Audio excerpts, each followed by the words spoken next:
అత్యంత భక్తి శ్రద్ధలతో సంపూర్ణ భగవద్గీత పారాయణ యజ్ఞం భగవద్గీత మృత్యుభయాన్ని తొలగించి అమృతత్వాన్ని కలిగిస్తుందని, అటువంటి భగవద్గీతను అందరూ పారాయణం చేయడమే కాకుండా అనుష్ఠానం చేయాలని గుంటూరు జిల్లా నంబూరు కాళీవన ఆశ్రమం పౌరాణిక ప్రవచకులు హైందవ శ్రేష్ఠ పురస్కార గ్రహీత శ్రీనివాస రామాంజనేయ దాసు అన్నారు. కర్నూలు పట్టణం ఎన్ఆర్పేటలోని గీత ప్రచార ధామం నందు తొలి ఏకాదశి పర్వదినాన్ని పురస్కరించుకొని ఏర్పాటు చేసిన ధార్మిక కార్యక్రమంలో వారు ముఖ్య అతిథిగా పాల్గొని ప్రసంగించారు.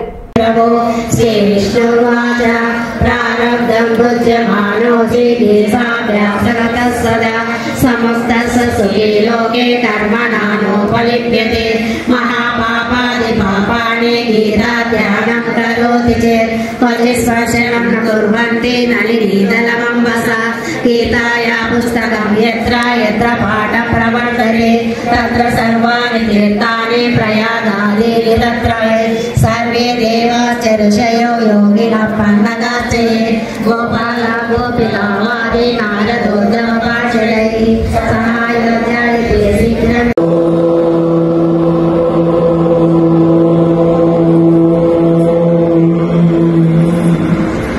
शुक्लांबरधरं विष्णुं शशिवर्णं चतुर्भुजं प्रसन्नवदनं ध्यायेत् सर्वविघ्नोपशान्तये. गुरुब्रह्मा गुरुर्विष्णु गुरुर्देवो महेश्वरः गुरुसाक्षात् परब्रह्मा तस्मै श्रीगुरवे नमः.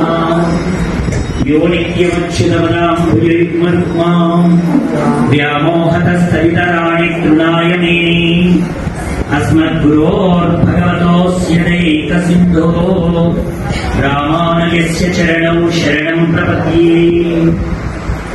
ॐ नमो ब्रह्मादिभ्यो ब्रह्मविद्या संप्रदायकर्तृभ्यो. చేస్తే అమ్మా ఈ స్థానం నాది కాదమ్మా, ఈ భూమాత నన్ను చచ్చేంత వరకు తన మీద అట్టి పెట్టుకుని నిలబెడుతుంది గనక నా స్థానం ఇదేనంటూ కటిక నేల మీద మరలా చేరి సకల చరాచర సుఖాభిలాషిగా అవతరించవలసిన స్వామి నిత్య అనుష్ఠాన వేదాంతి అయినటువంటి పరమ పురుషుడు గోగర్భంలో 12 ఏళ్లు పిండాలను తిని మనకి జ్ఞానాన్ని ప్రసాదించినటువంటి మహానుభావుడు అంతటి యోగ సమాధిలో నుండి బయటకు వచ్చిన తర్వాత శుష్క వేదాంత తమో భాస్కరం అనేటువంటి అద్భుతమైనటువంటి గ్రంథాన్ని లోకానికి అందించిన అనుష్ఠాన వేదాంత ఆచార్యులు మలయాళ స్వాములు వారు పుట్టినటువంటి మహత్తరమైనటువంటి దినం ఈ తొలి ఏకాదశి పర్వదినం. ఎప్పటికీ 140 సంవత్సరాలు స్వామి వారు జన్మించి ఎన్ని గ్రంథాలు రాశారు ఒకసారి అలా లోపలికి వెళ్ళి చూడండి. మన గీతారత్న మన రమణ గారు, అంటే వారి పేరు పూర్తిగా నాకు అనుష్ఠానంలో లేదు, కాకపోతే గీతారత్న అంటే ఇక్కడ ప్రతి ఏకాదశి నిలబడి బోధ చేశాడు. ఏం చెప్పాడు ఆయన? అరుగుటయే ఎదురుగని మహామహితాత్మజుండు అజాత శత్రుడే అలిగిన నాడు సాగరములన్నీ ఏకము కాకపోవు ఈ కన్నులు 10,000 అని నొత్తులు చత్తులు రాజరాజా. దుర్యోధన ఒక కన్నుని చూసుకొని కదా యుద్ధానికి కాలు దుగుతున్నావు. ఏమాత్రం కోపం తెచ్చుకోనటువంటి ధర్మరాజు అనేటువంటి మహానుభావుడు యుద్ధరంగంలో నిలబడి కాస్త కినుక వహించి కోపం వహించి నీ సేన వైపు చూశాడా?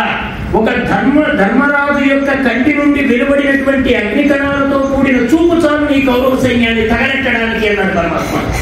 ఒక మహాత్ముడి కంటి యొక్క మంట ఎదుటివాడిని ఎంత దహిస్తుందో చెప్పాడు. ఒక కన్నుని చూసుకొని ఇంత ప్రయత్నం చేస్తున్నావు, ఒక్క ధర్మరాజు కోపం వస్తే 1000 కన్నులు కూడా సరిపోదు సుమా. మయా హతస్వం యహిమా వ్యధిష్ట యుద్ధాసి ఏకాసి రణేశపత్నాం. ఎంత అద్భుతమైనది భగవద్గీత. ఓసారి శ్లోకాలు చదువుతుంటే దృశ్యం కళ్ళ ముందర కదలాడింది అనుకోండి. యుద్ధరంగంలో నేనున్నాను, అక్కడ అర్జునుడి స్థానంలో నేనున్నాను. నా కృష్ణయ్య బ్రతికాడండి, మా తాత మోటార్ వీడు బ్రతికాడండి. ఇది దీర్ఘ జీవనం. దివ్య జీవనం అంటే 4 ఏళ్ళు బ్రతికినా చాలు, భాగవతం వింటూ బ్రతుకుదాం. 40 ఏళ్ళు బ్రతికినా చాలు, భగవద్గీతను పారాయణం చేస్తూ బ్రతుకుదాం. ఏది భగవద్గీతకు అనుసంధానమో, ఏది భాగవతకు అనుసంధానమో, ఏది పరమాత్మతో కూడిన ప్రయాణం ఉంటుందో అది దివ్య జీవనం. అటువంటి దివ్య జీవనాన్ని అనుగ్రహించిన మహానుభావుడు కుప్పస్వామి గారు, మన శివానంద స్వామి వారు ఋషికేశ్వర ఆశ్రమం ఉందండి వారిని. వారు ఒక చిన్న రాత రాశారండి. ఏది సందేశాలు ఇస్తారు కదండి. ఇప్పుడు మీకు లోపలికి వెళ్తే శతజయంతి ఉత్సవాలు ఉన్నాయి మా విద్యార్థులు రాశారు స్వామి వారి. మేము ఎక్కడికి వెళ్ళినా చూసే పుస్తక జ్ఞానాన్ని మా ఈ బయట ఉండే ఆడంబరాలు కాదు. ఎన్ని పుస్తకాలు సంపాదించాడు రమణ గారిని చూశాను. అక్కడికి వెళ్ళి బాగా పైనుంచి చూస్తే మలయాళ స్వాముల వారి గ్రంథావళి దగ్గర నుంచి విద్యాప్రకాశనం